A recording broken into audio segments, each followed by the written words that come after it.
Hello. So this is um, assignment 1, which is a new tools is introduced besides then Microsoft Project. This tool called GanttProject. Basically, the features of GanttProject was quite similar to Microsoft Project. So here, what makes it different is where list of the tasks. There's no such boxes that is provided as Microsoft Project. So in order to add new task, we need to right click on it and add new task. So here I'm going to add new task, meeting with supervisor. Enter, and the new task is added. Or I can just click Command T. Basically, Gantt chart is for Mac OS, Mac operating system. So here, supposedly in Microsoft Project, there's a column for resources that is in the project. But in Gantt project, we need to click resources chart here, where we can add the new resources and click on the name Aisha, which is me, the default role, and then click OK. As usual.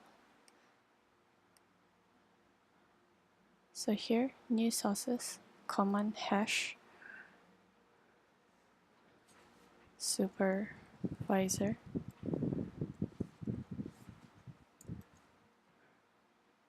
Okay. And the other one would be project coordinator.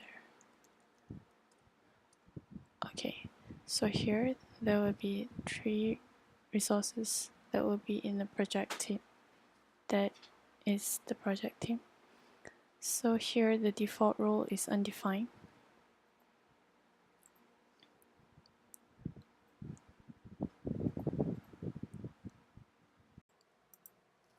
Okay, so going back to the Gantt chart.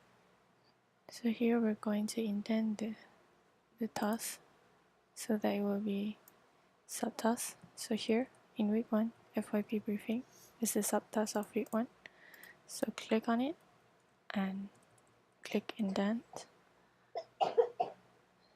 Same as well as week 2, indent, FYP proposal, indent, and so on and so forth.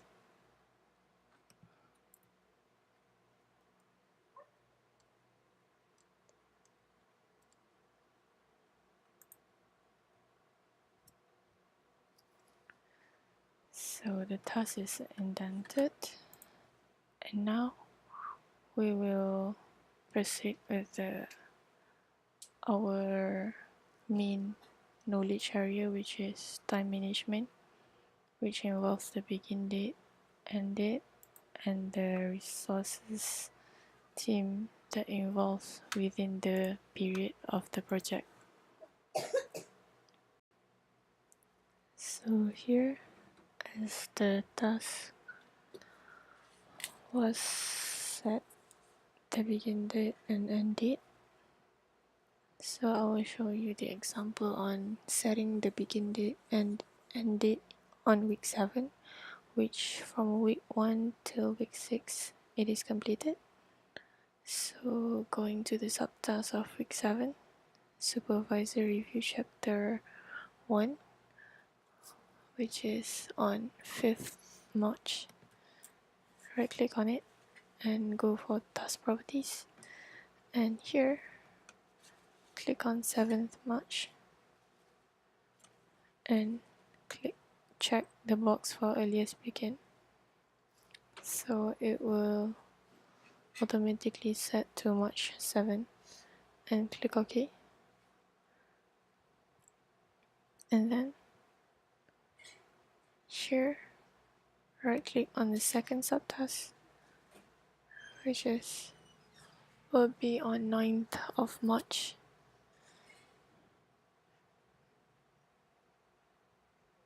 And click the checkbox on earliest begin. Click OK.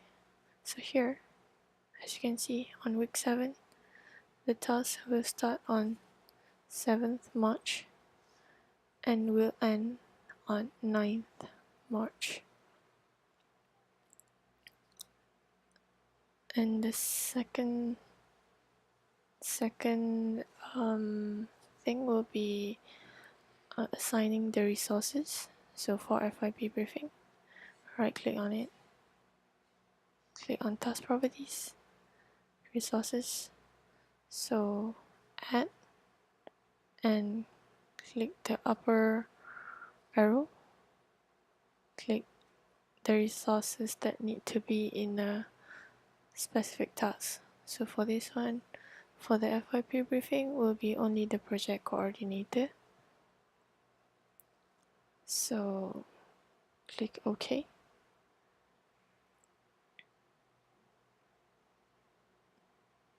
As well as for submission of the FYP project task properties, go for resources. So here will be the students, which is me. Add, click on upper arrow, click me, and click OK. So, and do the same steps for the following weeks. So here I've created a milestone for week 8, which I've added. For week 8, it will be a subtask, which is to write out for chapter 2 and 3. That will start on 12th March, and right click on it, go for task properties. So here, click on milestones, where there's no specific end date for this task, but make sure the begin date is set, which is started on 12th March 2018, and click on earliest begin, which is on 12th March. Click OK. So here, there's a milestone for the subtask in week 8. So right click on week 8, task properties, and go for predecessor. Click add, and click on week 7, which means that week 7 needed to be completed first in order to continue with week 8 task. Click OK, and it will show the arrow of the weekly task. So here, as we can see, that in week 6, both resource have overloaded their project task. So in order to do resource leveling, we click on the subtask and right click on it and choose link, where it create dependency between selected task. So here it extends the completion of the task, which means that FYP workshop need to be done first in order to continue with the submission of chapter 1 to supervisor.